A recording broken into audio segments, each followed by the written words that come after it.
Judges chapter 11. Hi, sorry, long time no see. Whose fault is that? Mine. Let's get into the reading for today. Well, the reading for last week is alright, I'll catch up. My name is Lydia. The goal is to read, on average, a book of the Bible per day until I get to the end of it.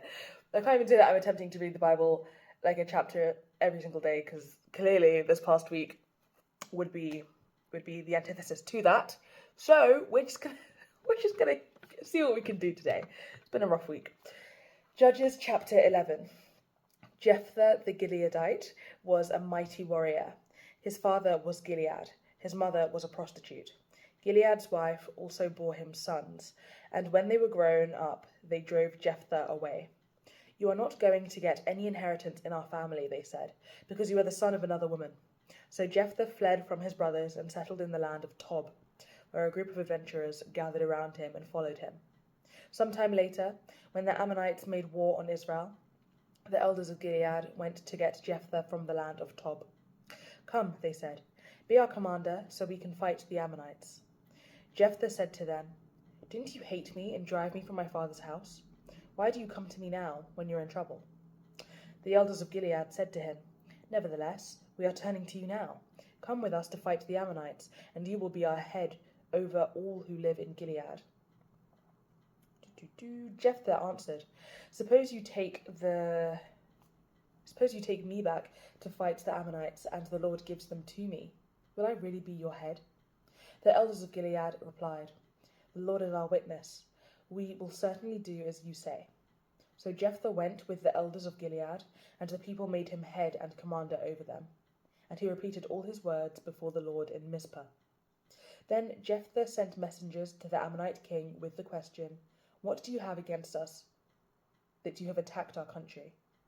The king of the Ammonites answered Jephthah's messengers, "When Israel came up out of Egypt, they took away my land from the Arnon to the Jabbok, all the way to the Jordan.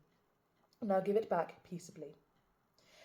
Jephthah sent back messengers to the Ammonite king, saying, "This is what Jephthah says. Israel did not take the land of Moab or the land of the Ammonites. But when they came up out of Egypt, Israel went through the desert to the Red Sea and on to Kadesh. Then Israel sent messengers to the king of Edom, saying, 'Give us permission to go through your country.' But the king of Edom would not listen. They sent also to the king of Moab, and he refused. So Israel stayed at Kadesh.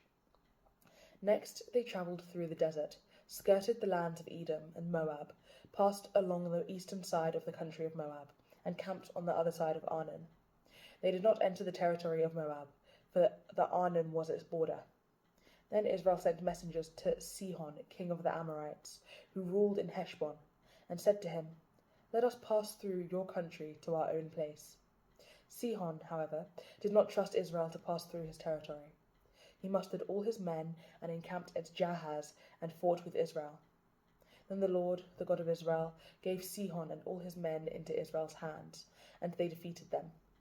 Israel took over all the land of the Amorites who lived in that country, capturing all of it from the Arnon to the Jabbok and from the desert to the Jordan. Now, since the Lord, the God of Israel, has driven the Amorites out before his people Israel, what right have you to take over it? Will you not take what your god Chemosh gives you? Likewise, whatever the Lord our God has given us, we will possess. Are you better than Balak, son of Zippor, king of Moab? Did he ever quarrel with Israel or fight with them? For 300 years, Israel occupied Heshbon, Aroer, the surrounding settlements, and all the towns along the Arnon. Why didn't you retake them during that time? I have not wronged you, but you are doing me wrong by waging war against me. Let the Lord, the judge, decide the dispute this day between the Israelites and the Ammonites." The king of Ammon, however, paid no attention to the message Jephthah sent him. Then the Spirit of the Lord came upon Jephthah. He crossed Gilead and Manasseh, passed through Mizpah of Gilead, and from there he advanced against the Ammonites. And Jephthah made a vow to the Lord, "If you give the Ammonites into my hands, Whatever comes out of the door of my house to meet me when I return in triumph from the Ammonites will be the Lord's, and I will sacrifice it as a burnt offering." Then Jephthah went over to fight the Ammonites, and the Lord gave them into his hands. He devastated 20 towns from Aroer to the vicinity of Minnith, as far as Abel Keramim. Thus Israel subdued Ammon. When Jephthah returned to his home in Mizpah, who should come out to meet him but his daughter, dancing to the sound of tambourines? She was an only child. However, except for her, he had neither son nor daughter.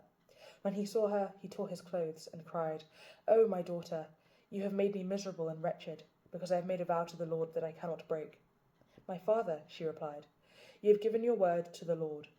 Do to me just as you have promised, now that the Lord has avenged you of your enemies, the Ammonites. But grant me this one request," she said. "Give me 2 months to roam the hills and weep with my friends, because I will never marry." "You may go," he said. And he let her go for 2 months. She and the girls went into the hills and wept because she would never marry. After the 2 months, she returned to her father, and he did to her as he had vowed, and she was a virgin. From this comes the Israelite custom that each year the young women of Israel go out for 4 days to commemorate the daughter of Jephthah the Gileadite. Right. Thank you so much for joining me today and for reading the Bible with me and for pouring into your own relationship with God. This is great stuff and I'm very happy for you. I pray that God blesses you today and whenever next I post. Probably today. If I can do it, I'll do it. I'll do a few. But regardless, if you'd like to watch these videos in a clearer order, you can do so by checking out my YouTube channel, which is linked in my TikTok bio. There are playlists dedicated to each book of the Bible which I've covered, from James through to here in Judges, bar Deuteronomy and Numbers, which I'll be returning to in due course. And yeah, aside from that, I have also read those books in French and Spanish, so if you do speak those languages, please feel free to support me in those. Although I'm not fluent, I do not purport to be. God willing, I will be eventually, but I'm not there yet, so bear with. But aside from that, God bless, and I'll see you when I next post. Bye!